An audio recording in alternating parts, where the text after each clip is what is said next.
Coming up on today's edition of the Locked On Raiders podcast, on the eve of the third and final preseason game of 2023, who do I think needs to show up in a major way to give themselves an opportunity to make the 53-man roster? That plus a whole lot more comes up on Friday's edition of the Locked On Raiders podcast for August 25th, 2023. Just win. Just win. Just win. Just win. The autumn wind is a raider, pillaging just for fun. He'll knock you round and upside down and laugh when he's conquered and won, and won, and won, and won, and won. And welcome in, Raider Nation, to another edition of the Locked On Raiders podcast. Thank you so much for making the show your first listen of the day. Make sure you subscribe or follow for free on YouTube or wherever you get your podcasts to get the latest edition of the show. Of course, if you're checking us out on YouTube, it's because of Ari.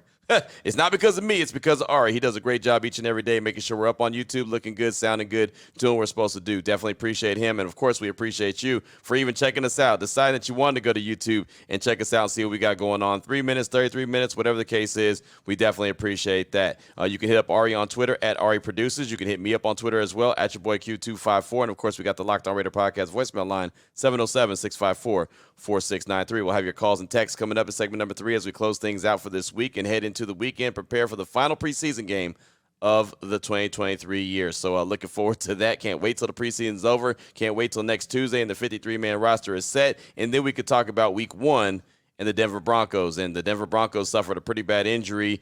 Seems like a pretty bad injury on Thursday to their wide receiver, Jerry Jeudy. Looks like he's going to miss several weeks, and that's unfortunate. I hate that for any player across the NFL. It's with training camp and preseason. That's the worst part of it, is the injuries. So, of course, we're not there yet. Got to still talk about this Dallas Cowboys game coming up on tomorrow. So segment number 3, your calls and texts. Segment number 2, GM Dave Ziegler and assistant GM Champ Kelly met with the media. I was not in attendance. I had to do my radio show on Raider Nation Radio 920, Unnecessary Roughness, which is okay. That's fine, right? Can't be at everything. Try to be at everything, but can't. But I did listen to the whole 20, 25 minutes worth of, Dave Ziegler and Champ Kelly, and got a handful of sound bites that I want to bring to you, a few breakdowns that I thought were pretty significant from what they had to say. The unfortunate part is now when the roster is set on Tuesday, they're not going to meet with the media following like they normally do because they met on Thursday. But still got some pretty good sound bites from those guys. You'll hear that coming up in segment number 2 of the show. Here in segment number 1, I like to hit you with the news and the notes of the day, and we'll do that as soon as I tell you about the title sponsor of the show, which is Underdog Fantasy. Visit UnderdogFantasy.com or find them in the App Store and sign up with promo code LOCKEDON to get your first deposited double up to $100. What's Underdog Fantasy? Well, we're talking about some fantasy football. I'll tell you a lot more about them later on the show. But let's go ahead and jump right into news and notes here in segment number 1. And off top, something that was more of a formality. The Raiders waived tackle Brandon Parker from the reserve injured list. Said earlier in this offseason or training camp period that once Brandon Parker got injured, he was down and he was done for the season, and that's unfortunate. That's 2 years in a row. So officially on Thursday, the Raiders waived tackle Brandon Parker from the reserve injured list. Again, that was more of a formality.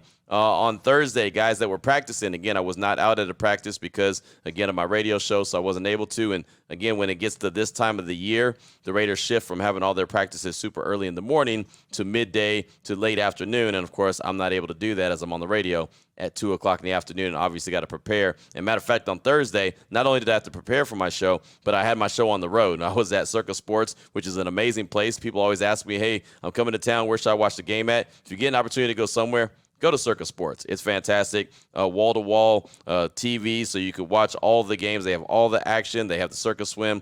Just a fantastic place to be. So that's where I was on Thursday, so I wasn't able to go to practice, wasn't able to hear from GM Dave Ziegler or Champ Kelly. But the guys that didn't practice, according to Deshaun Reed from The Athletic, I say it all the time, he's my go-to guy, does a great job just kind of monitoring who's out there and who's not out there. Go through this list real quick. Running back Britton Brown, wide receiver Chris Lacey, tight end Jacob Hollister, guard Dylan Parham, defensive end Isaac Rochelle, defensive end Chandler Jones, defensive tackle Bilal Nichols, defensive tackle Adam Butler, cornerback Marcus Peters, cornerback Brandon Faison, cornerback Jacorian Bennett, and safety Marcus Epps. Whew! laundry list of guys that didn't practice on Thursday for one reason or the other, and so that's unfortunate. Hopefully more of those guys get healthy. Of course, they're not going to be playing on Saturday if they're not able to go, which I don't expect guys like Marcus Peters, Jacorian Bennett. I didn't think Chandler Jones, Dylan Parham, those guys, Marcus Epps would have played even if they were healthy. But just seeing that they were out on Thursday, they're definitely not going to play on Saturday. But guys like Britton Brown, Chris Lacey, Jacob Hollister, Isaac Rochelle, Adam Butler, guys like that, they may need to be out there. Brandon Faison, he might need to be out there, even though he got banged up early in training camp. But just because the cornerback room is so thick, he might need to be out there. Doesn't sound like he'll be out there. One guy did return to practice on Thursday I thought was significant. Raiders defensive tackle Byron Young. He's been in and out of practice since training camp opened up. Missed the first, week or so of training camp. He was on the PUP list, and now, he came back to training camp, and then he went away again. He missed a couple days, and now he was back. At least he was back on Thursday, so that's positive. Not sure if he's going to play. Probably won't see him play on Saturday anyway, but it was just good to hear that he was back on practice on Thursday. So who do I think is going to play? Not even who do I think is going to play, because really we don't know, right? I mean, the third preseason game is really looked at as the fourth preseason game like it used to be, but now there's only 3 of them. So there's a handful of guys that will play, guys that probably do need to play and go out there and prove who they are and try to solidify their spot. And then there's a lot of guys that will dress out, that head coach Josh McDaniels said will dress but won't play. So not really sure who they're going to suit up, but if I'm just calling everything even and who I think needs to have a big game, similar to guys that I thought needed to have a big game in preseason game number 4 last year when they did have the 4 games because they had the Hall of Fame game, and that was at Allegiant Stadium against the Patriots. And so a couple guys stood up and really, I think solidified their spot for that 53-man roster. So I just got a handful of guys that I'm looking at, and this is because I think the competition is really thick on this roster. I think that Dave Ziegler, Champ Kelly, everyone in that front office, the coaching staff, I think they did a really good job putting together a very competitive 90-man roster, and there's going to be some tough decisions that have to be made when it comes down to cut down time, which is, of course, on Tuesday. So off top, I'm looking at the cornerback room, guys that I believe need to go out there and really show that they belong on the 53-man roster. Amik Robertson, again, I feel like I've put him out to dry so many times, and he keeps coming through, and that's okay, right? I just, again, feel like he needs to have a pretty big game on Saturday just to solidify that spot. But I also look at the cornerback room and say Sam Webb and David Long Jr., so I'm looking at all 3 of those guys. Can one of those guys step up and really say, hey, I belong on the 53-man roster? Amik Robertson, Sam Webb, David Long Jr., those are all guys in the cornerback room that I'm really got my eye on to see if one of those dudes can stand up and really separate themselves from the rest of the pack. Along the defensive line, Malcolm Kuntz, right? Malcolm Kuntz got off to a slow start in training camp. A lot of people started calling in, asking, what have you seen from Kuntz? And I kept saying, nothing. Then that one Sunday, when the Raiders had that corrections day, when Max Crosby was off, they gave him the day off. They gave a couple other guys a day off. Jimmy G was off that day, and they really were going through, the stuff that they had done not really very good earlier leading up to that, right? And Malcolm Kuntz, he made an appearance that day. And it seems like ever since that day, he's continued to make appearances to the point where he's looking good now. So I think one more good day at the office would really solidify his spot. I love what he did his rookie year. In a limited amount of snaps, I thought he did a really good job. If he could build off of that and really close out this preseason strong, I think he could solidify his spot. Again, he's had a really good last couple weeks. There's been players on the team that have talked about him, coaches talked about him without being asked. So I think he's doing a really good job. Just put the nail in the coffin come Saturday. Still on the defensive line, how about Matthew Butler? Now, I don't think he's going to get cut, only because he's a second-year guy, right? So I don't think that they're going to want to move on from him that quickly. But if they do, then that tells you all you need to know. Matthew Butler and Neil Farrell Jr. were both drafted last year. I feel like Neil Farrell Jr. has done a better job of showing who he is so far this training camp and preseason. And Matthew Butler, to me, has really kind of been a no-show. So I think Matthew Butler has a lot of work cut out in front of him. And again, I don't really feel like that they're going to cut him or release him, but I think he's a guy that could potentially be on the roster bubble. So he needs to go out there and just show that, yeah, oh, by the way, I do belong on this roster. So Matthew Butler's another guy that I'm looking at. Flipping over to the offensive side of things, and I only got 2 more position groups that I'm looking at. Wide receiver room. Again, a very thick room, a very competitive room, and a lot of guys that do different things. That's what makes this room that much better. But I'm looking at this combination of guys that all need to step up and really hold it down. Keelan Cole, Cam Sims, Christian Wilkerson, and DeAndre Carter. And I put DeAndre Carter out there even though I think he made the roster. I really do. I just think that similar to what I was saying about Malcolm Kuntz, just put the nail in the coffin. Just go ahead and solidify that, yeah, this is where I belong, right? He showed a little something against the Rams and really kind of opened up my eyes. I just think that DeAndre Carter needs to, just like I said, go out and make a few more plays and say, yeah, at least for one more year or 1 year, because he's on a 1-year contract, then, yeah, I could be that guy. And maybe Trey Tucker takes over and he's the full-time kick returner, punt returner. He's the gadget guy, the speedster that could take the top off the defense. You can get him on the end around, wide receiver screens, whatever the case may be. But DeAndre Carter, I feel like, has an opportunity to really, to just showcase that, yeah, I could be the guy at least for this year. Trey Tucker could be the long-term dude, but I'm going to be the dude right now. Keelan Cole, he was there last year, made a couple plays here and there. Of course, most notably that Patriots game where he caught that touchdown pass where it was real controversial if he was inbounds or not inbounds. But he looks like he's been on a good page with Aiden O'Connell so far. So I feel like that has helped him. Cam Sims has that size. He has a size that no other wide receiver has, right? 6'5". He's a guy that can go up there and high point the ball just like he did on Saturday against the Rams. I would love to see the Raiders keep a guy like that, but I think he needs to show just a little bit more. And then Christian Wilkerson, while I'm talking about great catches, the great catch and footwork that he had in the back of the end zone, that Aiden O'Connell touchdown pass against the Rams, right? And I know the Rams defense isn't great, but, man, those are two guys that made two really good catches. Cam Sims going up and high-pointing it, Christian Wilkerson catching it in the back of the end zone, and then getting his feet down, having that footwork is so stinking important. You got to be able to have that, and he did. So that, I think, is a very competitive race. I think, like I said, DeAndre Carter has made the roster. He just has to solidify it. And finally, I'm looking at the tight ends. Austin Hooper, Jesper Horsted, Cole Fotheringham.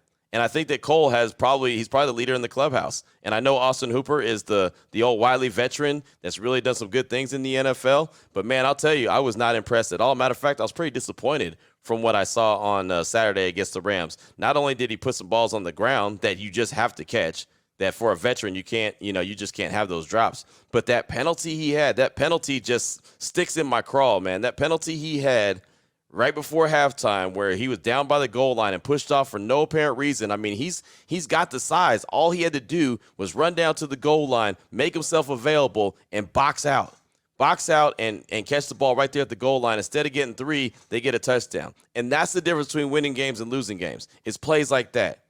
If you get 7, cool, that's great. You get 3, you keep the door open just a little bit for the opposing team to come back and get it done in the second half. That can't happen, and a veteran can't do that. So I think Austin Hooper, and look, I don't know if he's going to play or not on Saturday. I don't know who the Raiders plan on playing on Saturday, but if I'm Austin Hooper, I might almost want to go out there and redeem myself because the last thing I put on wax was not a very good performance. So Austin Hooper, Jesper Horsted, Cole Fotheringham, I think that they're kind of competing. And right now I'd say the leader in the clubhouse, Cole Fotheringham, and I don't think it's close at this point. So Austin Hooper's got a lot of work to do, in my opinion. But those are the guys that I'm really looking at and really trying to focus in on in tomorrow's game against the Cowboys, the preseason finale. So happy that the preseason is just about over. As a matter of fact, speaking of the preseason and the game itself, once again, one more time, I'll be doing the pre and the post-game show for Compass Media, similar to the first 2 games of the preseason. I'll be at Raiders HQ for it, just like I was last week. So that should go from about, 3 to 4:30. Then I'll pass the sticks on to JT the Brick, Eric Allen, and Lincoln Kennedy, who are there in Dallas for the call of the game. Of course, Jason Horowitz, the voice of the Silver and Black. Him, Matt Millen, and Rich Gannon will be on the TV side of things one more time. Then after I'm done with the pre and the post-game show, I'll be hopping on KRON in the Bay with Kate Rooney around 4:45 to do a little bit of a preview of the game. So if you're in the Bay and you've got that channel, KRON, I believe that's channel 4. I've been on with them before. They do a really good job. You can catch me out for a couple minutes before the game, before kickoff. So that should be about 4:45 by way of Zoom. So that's what I got for you for segment number 1 of today's Locked On Raiders podcast, kind of news and notes and the guys that I think need to have a solid game on Saturday versus the Dallas Cowboys as the preseason gets wrapped up. And, man, I'm excited about the preseason getting wrapped up. Coming up in segment number 2, going to let you hear a little something from Dave Ziegler. Going to let you hear a little something from Champ Kelly, the GM and the assistant GM. They met with the media on Thursday. You'll hear some of those sound bites. You'll hear some of those breakdowns coming up after I tell you about Harry's. And no matter why you shave, Harry's has you covered for the best shave of your life at a price you'll love. From their legendary high-quality razors to skin products like exfoliating face wash and hydrating lotion, Harry's gives you a premium shave without the premium price tag. Get better quality and a better price than other razors when you get Harry's delivered right to your door. The starter set is a $13 value for just $3. That's right, a smooth shave shouldn't be rough on your wallet, and it's not. It includes a 5-blade German-engineered razor, weighted handle, foaming shave gel, and a travel cover. Scheduled delivery for refills as low as $2, half what you pay for other blades. Get your best shave ever this summer with Harry's razors and skincare products. Get a $13 starter set for just $3 at harrys.com/NFL. That's harrys.com/NFL for a $3 starter set. All right, Raider Nation, here we go. Segment number 2 of today's Locked On Raiders podcast. Want to get into some breakdowns from GM Dave Ziegler, assistant GM Champ Kelly. They met with the media on Thursday at the Intermountain Health Performance Center, and I was not able to be there, but still got some really good breakdowns from what they had to say, some nice little nuggets from what they had to say. It was probably about a 20, 25-minute press conference. Of course, not going to play the whole thing, but there was a few little sound bites that stood out to me that I want to bring to you. So let's go ahead and jump right into it. And the first one is about Josh Jacobs. I think that that's probably the biggest conversation going on with the Raiders. Will he, won't he show up? What's going to happen with him? So here's Dave Ziegler talking about if there's an update on Josh Jacobs. And then there's a follow-up question about a potential trade in the worst-case scenario, similar to the situation that's going on in Indianapolis with Jonathan Taylor. Yeah, nothing new to add right now on that. So we're just, keep pushing forward. Is the worst-case scenario kind of like what's going on in Indianapolis with Jonathan Taylor, or is that an option you're just trying to avoid altogether, or could a trade even be an option at some point if this continues? I don't know the exact details of what's happening in Indianapolis, and we're focused on what's happening here. And so, yeah, any trade speculation, all that stuff. I mean, organizationally, that's nothing that we would ever address on any player. There's no advantage to doing that. So, like I said, we're just going to keep pushing forward. We're focused on our situation here, putting the roster together the best way that we can to field a competitive team, and that's where we're at. So I like how Dave Ziegler right there. I don't know the situation going on in Indianapolis. Yeah, you do. Right? Of course, he's not going to play his hand. He's not going to put it out there and, talk about it and throw it out there, because then all of a sudden it'd be all the headlines. GM Dave Ziegler said he's not opposed to trading Josh Jacobs, right? That'd be all the headlines. So that's not going to get answered. But I thought that was, you should hear it anyway, just because those rumors and reports are going to be out there. Someone's going to throw something out there. So at least you can hear exactly what GM Dave Ziegler had to say. So moving on. Next question up is about the success of the season. We've talked about the expectations and how some are very low. Some are just kind of all over the place, not really even knowing. Like early on, I really had no expectations for the team. Not that I didn't think that they were going to perform. I just didn't know what to expect because there were so many questions. So GM Dave Ziegler was asked what he would judge success on this season. Yeah, I mean, I think we measure on wins and losses, and so I think that's definitely a part of it. And I think another part of it in that is would love to see our young players, that we've invested in continue to grow, continue to improve throughout the season. Where you're getting to the end of the season and you have a lot of guys that have contributed to a winning season, and that's really what we're focused on and how we're going to gauge it. At the end of the day, it's all about wins and losses.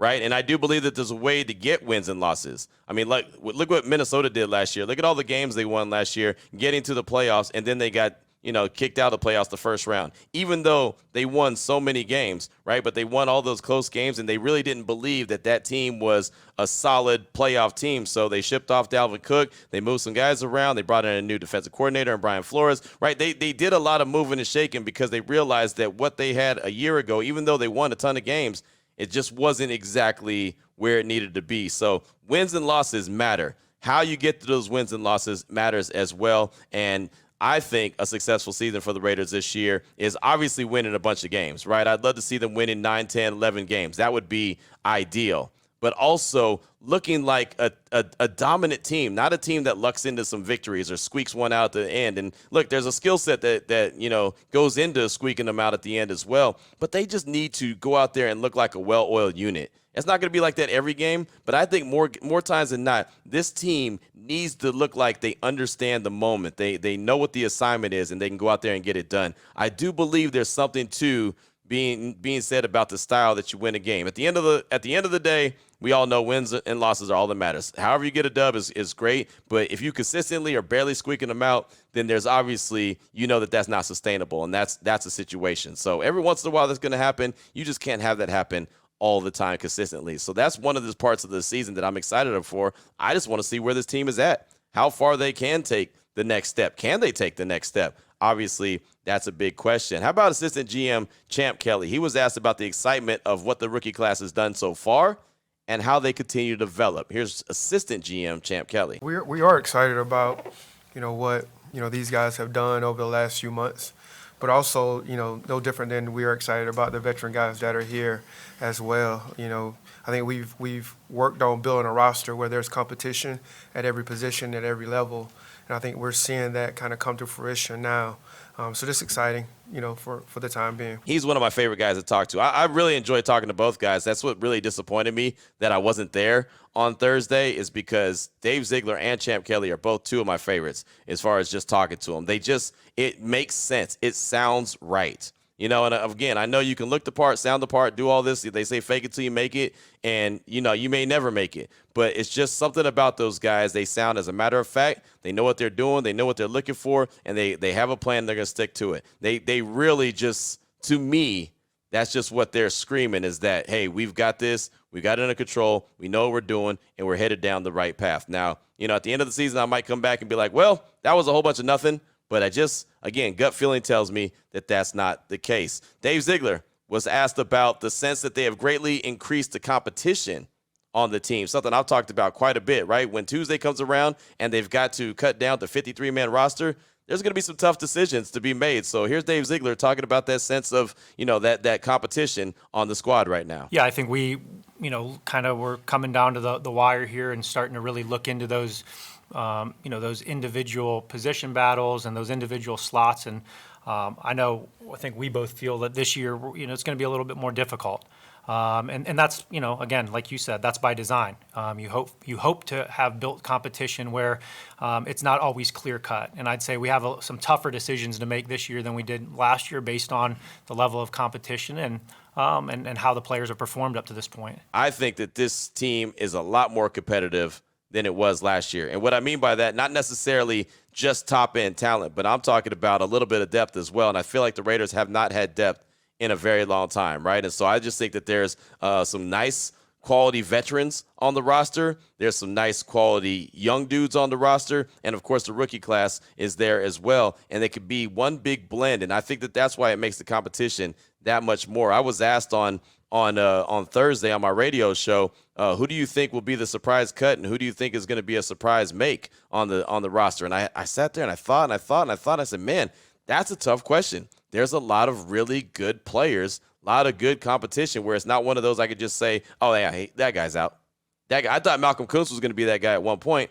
I don't feel like he's going to be that guy. I think he's really created some competition, really created a conversation for him to have that roster spot, right? DJ Turner, who's no longer on the team, that was a guy that I identified pretty early. I didn't think was going to make it just from the way he was playing in training camp, putting the ball on the ground. But for the most part, right, there's a lot of competition on this squad. So there's definitely going to be some tough decisions made. A lot of questions have been asked about the linebacking room. I've even questioned the linebacker room saying, hey, I feel like that's the weak link still in the Raiders defense, right? They don't have a ton of depth. Of course, it took a hit with Darian Butler going down. It's some inexperience. It's some, like a Robert Spillane, who was a free agent that's got something to prove, right? It's not a unit that is a proven unit. But here's Dave Ziegler and Champ Kelly both giving their thoughts on the linebacking room. It's a competitive group.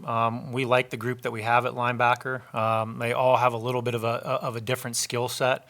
Robert's come in from Pittsburgh and, been a guy that has been as advertised. And in a lot of ways, I think he's exceeded some expectations, just in terms of, his ability to run the defense, his ability in pass coverage, his athleticism, some of the things that you don't always know on film until you get, you see him on the grass and you feel it and see him moving around. So he's done a good job. Divine's taken another step that we're excited about.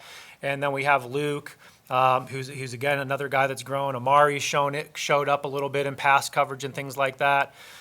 Curtis, Bolton was a guy that, developed as a disruptive kicking game player for us a year ago and really led those units, and he's taken another step. And Drake Thomas was all over the field the other night in the Rams game, racking up tackles and things of that nature. And so anybody on Maga. Oh, and Maga, who we brought back, and he goes out and he shows up in the kicking game. And so it's a young, energetic, high energy group that we feel like kind of their skill sets play off each other, and they fill some different roles. And so it's a group we're excited to continue to work with. I think also they kind of embody the personality of their position coach.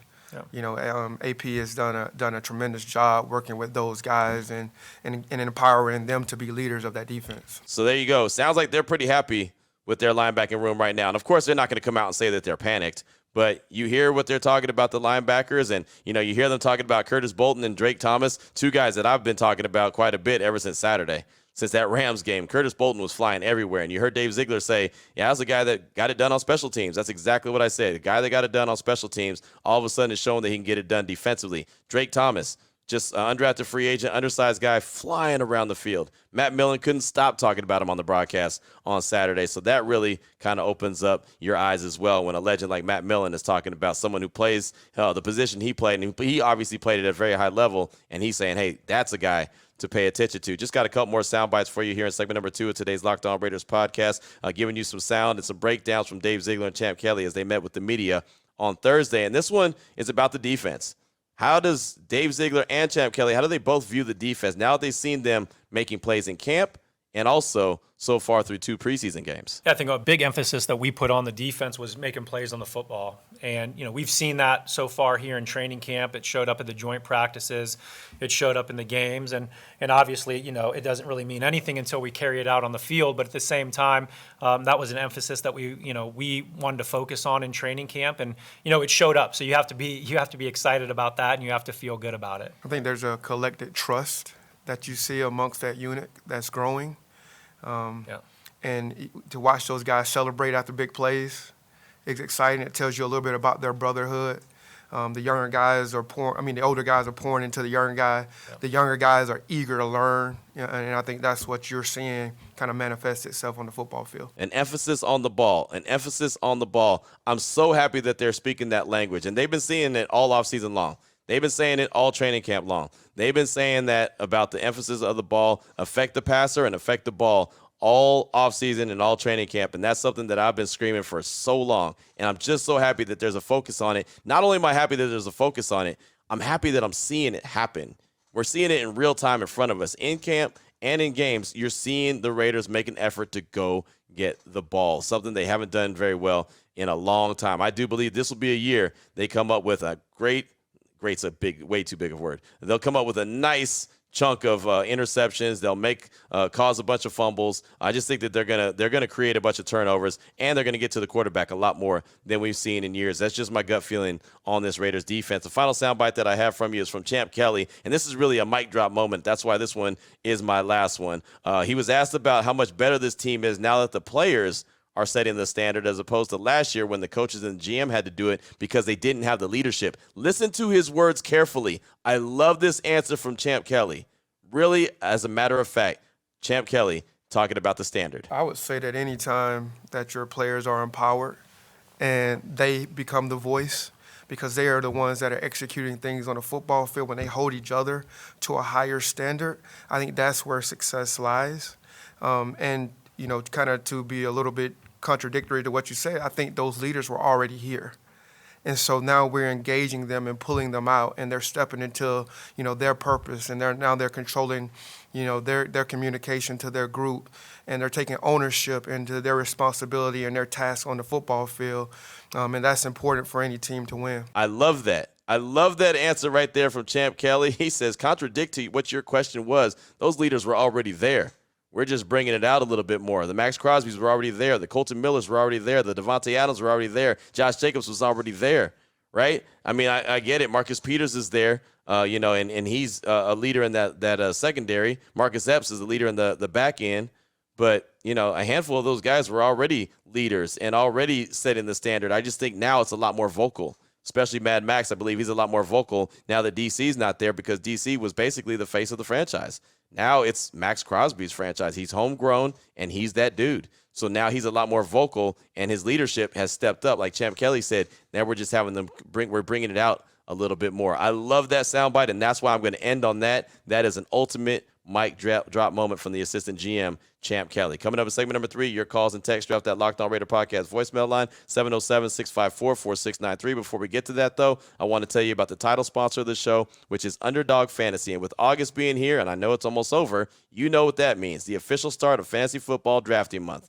Get a championship ready for your home league by trying out Best Ball on Underdog Fantasy. All you do is one live snake draft. No waivers, no trades. Underdog sets your best lineup every single week. Try it out with Underdog's Best Ball Mania Tournament. The largest fantasy football contest of all time is back and even bigger. With $15 million of total prizes up for grabs, including an absurd $3 million going to the winner last year. The winner drafted their team in July, so you don't have to wait around. Visit UnderdogFantasy.com or find them in the App Store. Sign up with promo code LOCKEDON to get first deposit doubled up to $100. That's Underdog Fantasy, promo code Locked On. Underdog is the easiest place to play fantasy football and the best place for best ball. Again, visit UnderdogFantasy.com, find them in the App Store, sign up with the promo code Locked On to get your first deposit doubled up to $100. That's Underdog Fantasy, promo code Locked On. Here we go, Raider Nation, segment number 3 of today's Locked On Raiders podcast. Your calls and text draft that Locked On Raider podcast voicemail line, 707-654-4693. Let's start things off with Lodi Cali Raider in the 209. He's calling to talk about people calling what's going on in Vegas right now as Raiders West or the Patriot Way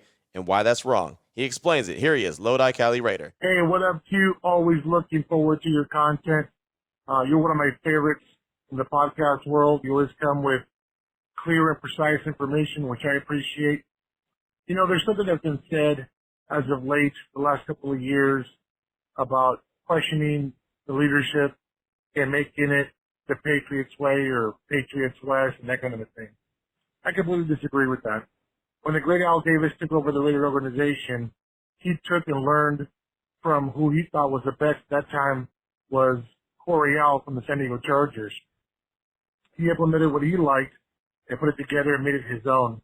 Same thing for John Madden, Tom Flores, and Chucky. Now, Chucky was not a coach who came from the system internally like Tom Flores did. Nonetheless, he made it his way, right? And that became the Raider way. Now it's McDaniels. Now McDaniels and Ziegler are coming from the Bill Belichick tree, and that's okay. They're taking the best what he has done, and if you pay attention to all the previous interviews and such, they're making it Raider Nation way. This is the new Raider Nation way. We are going to be smart. We're going to be exact. We have a plan. We're not going to come out there pretend to be the big bully. We're going to be the big bully. And we're going to do it with a very methodical way. Anyways, Lodi California Raider out. You're my boy, Q. Thank you for everything you do. Lodi Cali Raider, thanks for the call, man. I appreciate you. And, yeah, I mean, I've said it multiple times. People are going to say Patriots West or the Patriot Way just because everyone came from New England or a lot of the guys came from New England. But that's where they came from. It is what it is, man. I mean, these guys, they're going to bring what they know, and they're going to add their own twist to it. And that's exactly what it looks like Dave Ziegler and Josh McDaniels are doing and Champ Kelly are doing. They're adding their own twist to it. Yeah, there's elements of it. You know, there's traits there that are, you know, very Patriot-like, but at the same time, they're adding their own flavor to it. Dave Ziegler has his thumbprints all over this team, and it's a lot different than what you see go on in New England. So, yeah, he took a lot of what he knew and what he learned while he was in New England, applied it to the Raiders, but then also said, okay, now I'm going to put the Ziegler, McDaniels, Kelly twist on it. And that's exactly what they're doing. So, yeah, a lot of people don't like it, but I'll tell you what, if it turns into the winning way, which is ultimately all they're trying to do, nobody will even care. Nobody will say anything about Patriot this, Patriot that, New England this, New England that. All people will care about is that the Raiders are winning. And at the end of the day, Lodi Cali Raider, and I know this is how you feel, that's all that I care about either. You know, at the end of the day, what do I always say at the end of the show? Just win, baby. That's all that any of us are going to care about at the end of the day. Thanks for that call. I do appreciate you. Up next, got a text from Gio in Northridge. It says, hey, Q, it's Gio from Northridge. I just want to make a comment on your response on the local media versus national media. I personally check your radio station and podcast episode first out of any network and any sports team, really, because I enjoy your take on every player, what you see and what you hear. Some other media outlets can either be too negative or even be too positive, but yours is perfectly balanced in my book, and that is why I prefer these small episodes over other national media. That's not to say that I don't watch ESPN or Fox Sports. I do, but only because they mostly cover every other major team. I listen to them to try to get a broader perspective on other teams and players, but preferably I look to you for my team, the Raiders. And if and when we start doing really good and starting getting everyone's attention, I'd rather bask in the praise and love of the Raiders' success with someone like you over someone like Stephen A. Smith or Mike Florio, who are just commenting for likes and views. Just wanted to say that and say I enjoyed your response and take on the question you got the other day, and look forward to ride this journey out with you and the rest of Raider Nation. Win, lose, or tie, we are Raider Nation until we die. Peace. That is from Gio in Northridge. Thanks so much for the text. Definitely appreciate you. And yeah, I mean, you know, again, like I was saying, when it comes to the national media and the local media, and now that I do both, right, I totally get a lot of it. I understand a lot of it, and, you know, it's really basically what your flavor is, right? The local media usually has a much closer view of the team because they're right above it. But then again, the national media usually has some other people that they could talk to and get even more information from just because they have that national swag to them, or they have that national audience to them. And so a lot of these organizations and teams will gravitate to them because, well, they want to get the bigger audience. So, yeah, thank you so much for that. I do appreciate you. And, again, it's a fine line. And, you know, all media could be good media. You just got to pick and choose who you listen to and who you prefer because, you know, all media people aren't good media people. That's probably the biggest key right there. It's not really if it's a national or a local outlet, it's who you're choosing to listen to because a lot of them are just throwing stuff against the wall and hoping it sticks. But thanks so much for that. I do appreciate you. Up next, got a call from ABA Ivan Davis. He's calling to talk about two offensive linemen that he believes is going to get some significant playing time in the very near future. Here he is, ABA Ivan Davis. What's up, Q? This is ABA Ivan Davis. I want to talk to you about two offensive linemen that I think are getting ready to start pushing for playing time. And it's a trip because they're wearing number 63 and number 78, you know, Art Shell and Gene Upshaw's old numbers. That's pretty big and pretty, those are big time to live up to. But I'm talking about Wagner, who's a two-time All-SEC selection at Arkansas, and McClendon, a three-time first-team All-South Conference selection at Chattanooga. It's significant because they hang out together, and they're starting to look pretty decent on that offensive line. Now, I know it's preseason, but I think they're going to start trending upwards. So I'm trying to get my licks in now before they become stars so I can say, hey, I guess this went right. I happened to read an article about these guys where they're seen everywhere together on the field, practice.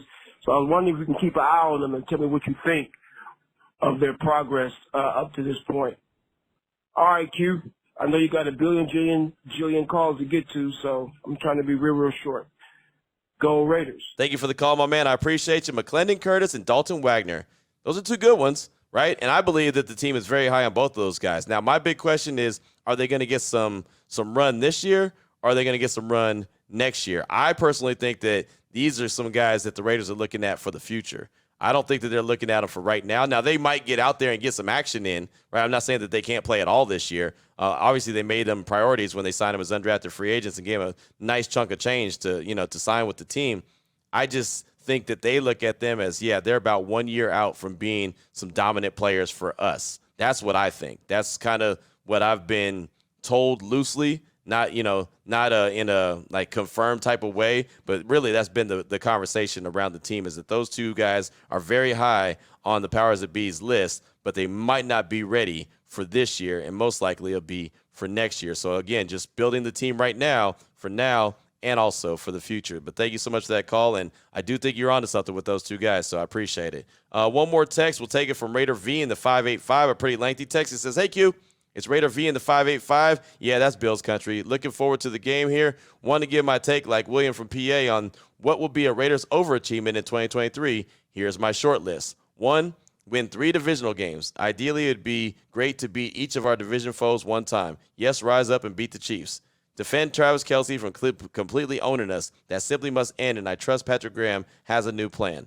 3, protect our coins. When we get a lead, by keeping the throttle open on the offense, last year was just brutal to experience. Heck, maybe the Raiders could blow somebody out for a change and save us all some stress. And 4, Just win, baby, in Buffalo. That'd be awesome for me. And simply imagine if the Raiders were 2-0 to start this year after beating the Bills in Buffalo. That would definitely get some positive attention. Thanks, Q. Love your podcast and your Keep It Real style. That's Raider V in the 585. And I'll tell you, they got to, take week one at a time. They got to go to Denver first and then Buffalo.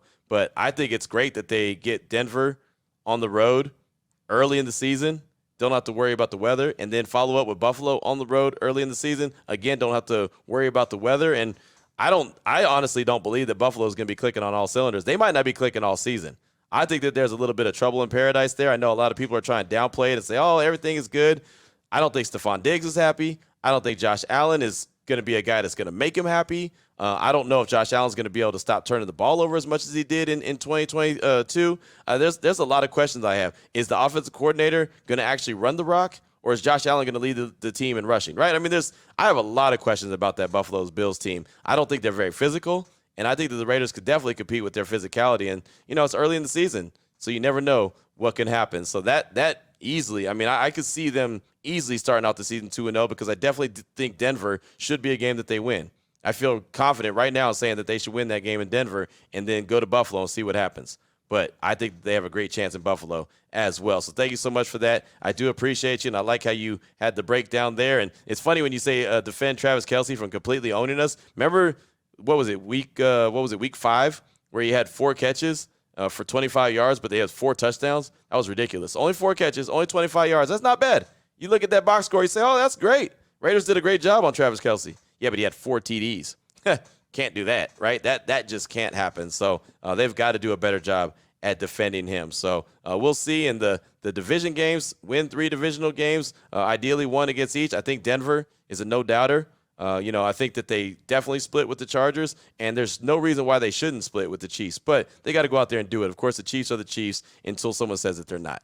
So right now it's easy to say that they're going to sweep the Raiders, but they showed last season in week 5 that they could definitely compete with them and probably should have won that game, but they didn't. So thank you so much. I do appreciate that, and that's all we got time for on today's show. Coming up on Monday, of course, we'll be talking about what we saw on Saturday, Cowboys and Raiders preseason finale, start talking about the Raiders roster, what the 53 men may look like, may even do a little bit of a breakdown and say who I think is going to get cut and who I think is going to definitely stick and stay on the roster. We'll do that on Monday as well, and whoever knows what other kind of news and notes we'll get from over the course of the weekend, but that's going to do it for this show in this week. So Raider Nation, thanks so much. Definitely appreciate you as always. Take care of your family. Take care of yourself. Love on your family. And just like always, just win, baby.